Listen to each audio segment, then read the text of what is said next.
ಇಂದೇ ಡೌನ್ಲೋಡ್ ಮಾಡಿ ಮತ್ತು ನಿಮ್ಮ ನೆಚ್ಚಿನ ಶೋಗಳನ್ನ ಆನಂದಿಸಿ.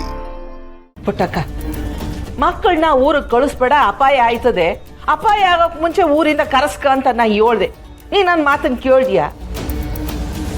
ಅವತ್ತು ನೋಡಿದ್ರೆ ಮಕ್ಕಳು ಬೇರೆ ಕಡೆ ಇದ್ದಾರೆ ಅಂತ ಹೇಳಿದೆ. ಆದರೆ ಮಕ್ಕಳೆಲ್ಲ ಆ ಕಿರಾತಕರ ಮನೇಲೆ ಆಶ್ರಯ ಪಡೆದಿದ್ದಾರೆ. ಈಗ ಏನು ಮಾಡ್ತೀಯ ಪುಟ್ಟಕ್ಕ? ಮಕ್ಕಳು ಒಳ್ಳೇದಾಗ್ಲಿ ಅಂತ ನೀನು ಬಂಗಾರ ಸೇರ್ಕೊಂಡು ಇಲ್ಲಿ ಅನುದಾನ ಮಾಡ್ತಿದ್ದೀರಿ.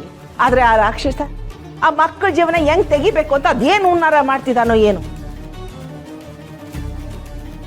ತಾಯಿ ರಕ್ಷೆ ಇದೆ, ಕಂಟಿ ಜೊತೆಗಿದ್ದಾನೆ, ಏನೂ ಆಗೋದಿಲ್ಲ ಅಂತಿದ್ದೆ.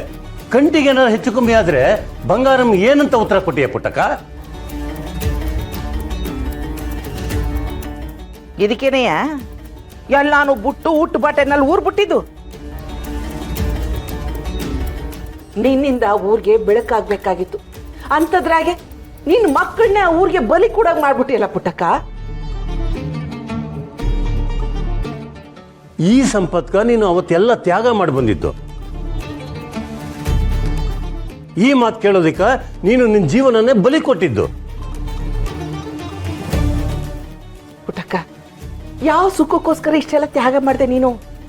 ನಿನ್ ಜೀವಕ್ಕಿದೇನ ಬೆಲೆ? ನಂಬಿದ ಜನರು ಕಣ್ಣೀರಲ್ಲಿ ಕೈ ತೊಳಿತಾ ಇದ್ದಾರೆ. ನಂಬಿದ ಮಕ್ಕಳು ತಮ್ಮ ಜೀವನ ಕೈನಲ್ಲಿಟ್ಕೊಂಡು ದಿನ ಕಳೀತಿದ್ದಾರೆ. ಇನ್ನು ಯಾರಿಗೋಸ್ಕರ ನೀನು ಇಷ್ಟೊಂದು ಮೌನವಾಗಿದೆಯಾ ಪುಟ್ಟಕ್ಕ? ನಿನ್ನೆ ಕೇಳ್ತಿರೋದು, ಉತ್ತರ ಕೊಡು ಪುಟ್ಟಕ್ಕ.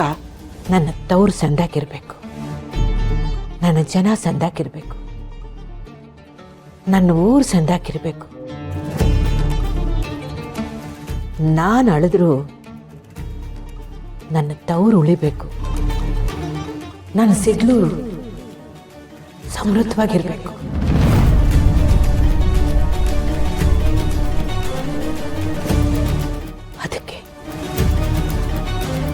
ಅದಕ್ಕೆ ಈ ಮೌನ. ಹಂಗಾರೆ ಸಿಡ್ಲೂರು ನಮ್ಮ ಅವ್ವನ್ ತವ್ರೂರ?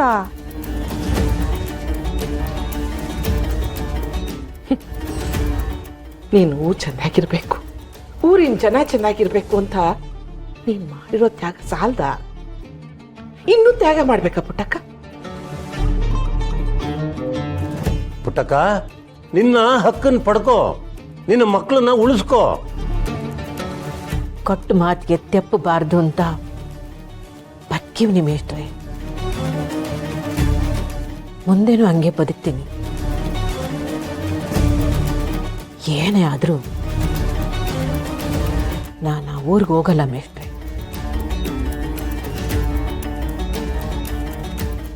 ಈ ಪುಟ್ಟಕ್ಕನಿಗೆ ತವ್ರವರು ಕೈಗೆ ಸಿಗದೆ ಇರೋ ನಕ್ಷತ್ರ. ಅವ್ವ, ಸಿಡ್ಲೂರು ನಿನ್ ತವ್ರು ಅಂತ ಈಗ ನಮ್ದು ಯಾಕವ ಹೇಳಿಲ್ಲ?